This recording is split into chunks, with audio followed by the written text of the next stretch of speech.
আপনি বরঞ্চ নিজেই গিয়ে দেখুন মহারাজ। কি হয়েছে রানী?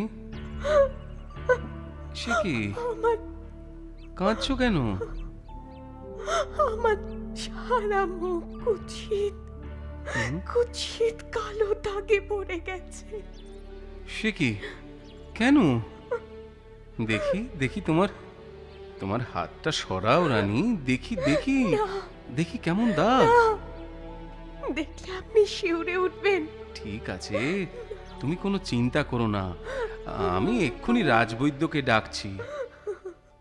বলুন রাজবৈদ্য, কিভাবে কিভাবে এই দাগ দূর হতে পারে? উপায় বড় কঠিন মহারাজ। এই দাগ দূর করার ওষুধ আপনার কাছে নেই? না মহারাজ, ঠিক কাছে নেই, তবে তৈয়ার করতে হবে।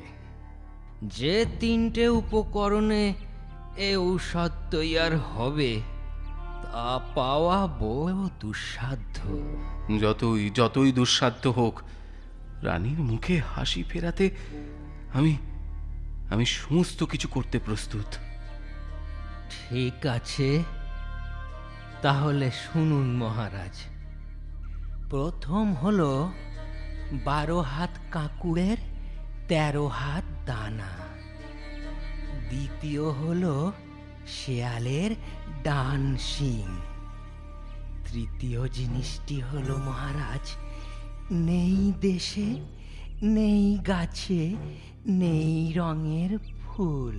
রাজবৈদ্য, আপনি কি আমার সঙ্গে মশকরা করছেন?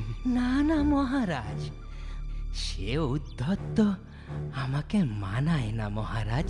তাহলে তাহলে এমন সব অসম্ভব জিনিস যা আমাকে জোগাড় করতে বলছেন, তা কি আপনি নিজে কোনোদিন দেখেছেন?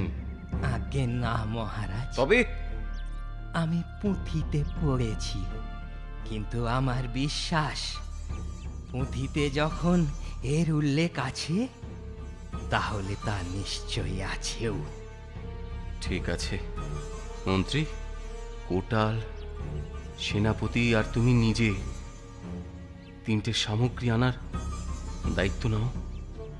1 মাসের ভিতর আমার